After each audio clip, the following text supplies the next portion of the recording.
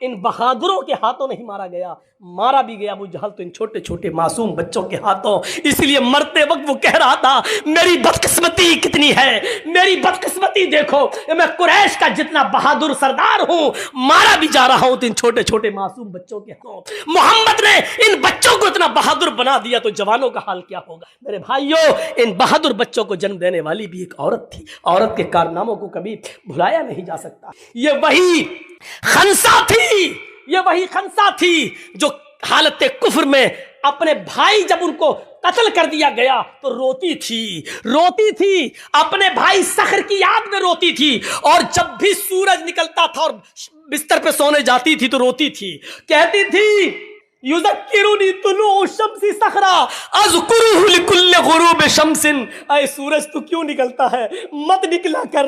اے سورج تو پورب سے کیوں نکلتا ہے، ایسٹ سے کیوں چمکتا ہے، مت نکلا کر۔ جب تو نکلتا ہے تو مجھے میرے بھائی صخر کی یاد آ جاتی ہے۔ اے رات تو کیوں آتی ہے، اے سورج تو کیوں چھپ جاتا ہے، اے رات تو کیوں آتی ہے، جب بھی تو آتی ہے تو مجھے میرے بھائی صخر کی یاد آتی ہے۔ غور کرو، جو عورت خنسا اپنے دونوں بھائیوں کی یاد میں روتی ہو، اور اتنا روتی ہو کہ ہر صبح یہ کہتی ہو اے سورج تو کیوں نکلتا ہے، میرے بھائی کی یاد دلا دیتا ہے، اور رات میں سوتی ہے بستر پہ تو کہتی ہے رات تو کیوں آتی ہے، مجھے میرے بھائی صخر کی یاد آتی ہے۔ جو کافر تھی ابھی اپنے بھائیوں کی موت نہیں بھول پائی، لیکن جب سن 8 ہجری میں مسلمان ہوتی ہے، اسلام لاتی ہے، اور اس کے 8 سال کے بعد 16 ہجری میں جب جنگ ہوتی ہے قادسیہ، تو اس میں اپنے چاروں بیٹوں کو بھیجتی ہے، کہتی ہے کہ عمر کے اسلام کا جھنڈا نیچے نہیں آنے پائے۔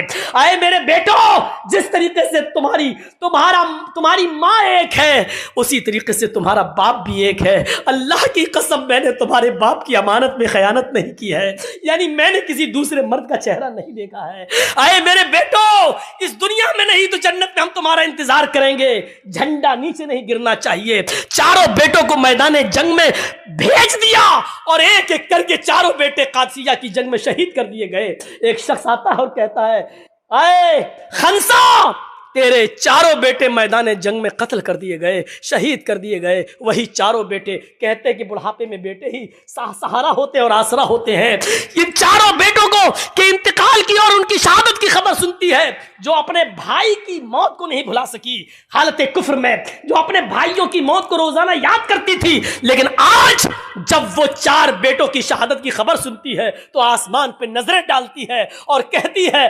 الحمدللہ الذی شرفنی بقتلہم۔ تمام تعریفیں اس اللہ کے لیے ہے جس نے مجھے میرے بیٹوں کی شہادت سے مجھے سرفراز کیا ہے، مجھے میرے بیٹوں کی شہادت سے مجھے خوش کیا ہے۔ اپنے چاروں بیٹوں کی بہادری کی موت پر، ان کی شہادت پر ہنستی ہے، مسکراتی ہے۔ ان بچوں کی شہادت پر خوش ہونے والی بھی ایک عورت ہے۔ اگر عورت شیطان کا جال ہے، جب وہ مردوں کے لیے فتنہ بن جائے تو شیطان کا جال ہے، لیکن جب وہ عورت اپنے بچوں کے اندر ایسی بہادری اور جرأت پیدا کر دے تو ایک شیرنی ہے، وہ بہادر ہے، ایمان کی دولت اس کے اندر آ جاتی ہے۔ تو میرے بھائیوں، یہ ایک عورت ہی ہے جس نے اپنے بیٹوں کی شہادت پر فخر محسوس کیا ہے۔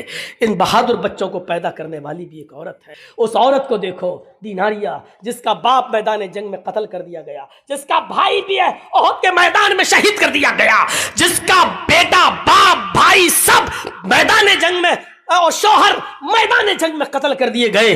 ایک ایک آتا گیا اور کہتا گیا تیرا باپ میدان جنگ میں قتل ہو گیا، تیرا بھائی میدان جنگ میں قتل ہو گیا، تیرا بیٹا میدان جنگ میں قتل ہو گیا، اور لاسٹ میں کہا کہ تیرا شوہر بھی میدان جنگ میں قتل ہو گیا۔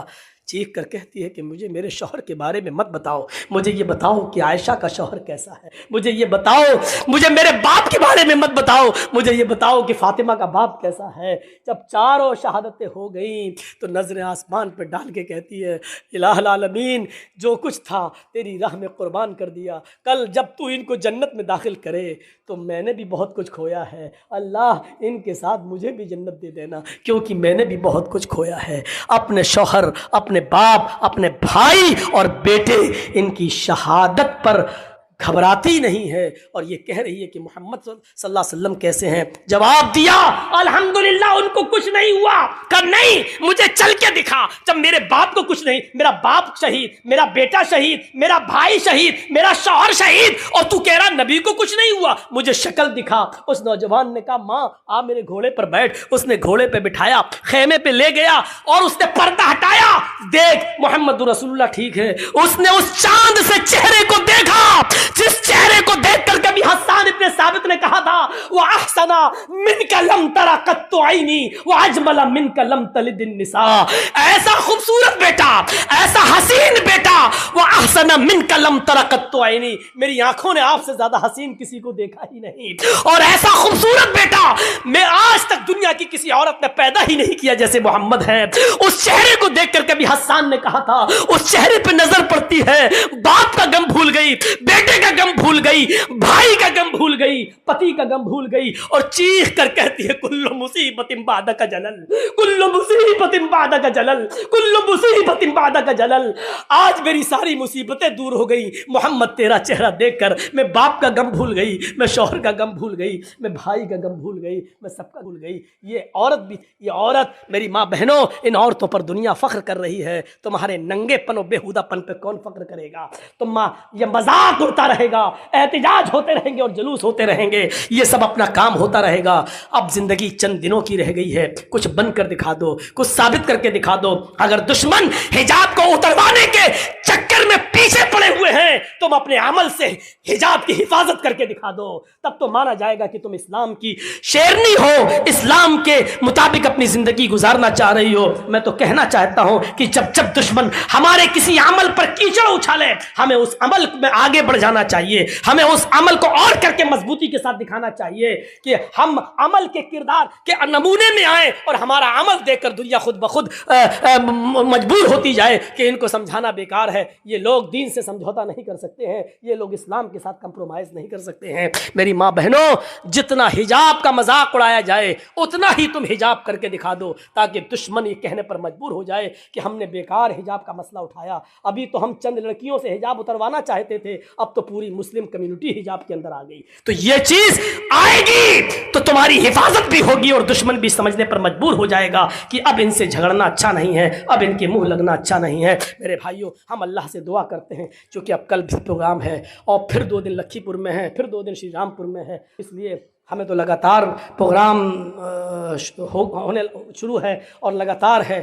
یقین مانیے ہمارے اتر پردیش میں لوگ اب شک میں پڑ گئے کہ مولانا کہیں آپ نے کوئی دوسرا گھر تو نہیں بنا لیا بنگال. یہاں تک کہنے لگے, طنز بھی مارنے لگے ہمارے اوپر کی, جب بھی کہاں ہے بنگال, فون آتا بنگال, ارے مولانا ہمیں کچھ دال میں کالا لگتا ہے, کہیں ایسا تو نہیں کہ آپ نے بنگال میں کوئی دوسرا گھر بنا لیا ہو. اس طریقے کی باتیں, یعنی بنگال والوں سے ہمیں انسیت ملا, پیار ملی, محبت ملی. ہم چاہتے کہ برقرار رہے. اللہ سے دعا کرتا ہوں کہ بار الہ ہماری ماں بہنوں کو پردہ کرنے کی توفیق عطا فرما, ہمارے مردوں میں بھی اسلام کی خوبیاں پیدا فرما دے اور اسلام کے اندر ان کو پورا پورا داخل فرما دے. وما علینا الا البلاغ المبین, وآخر دعوانا ان الحمد للہ رب العالمین.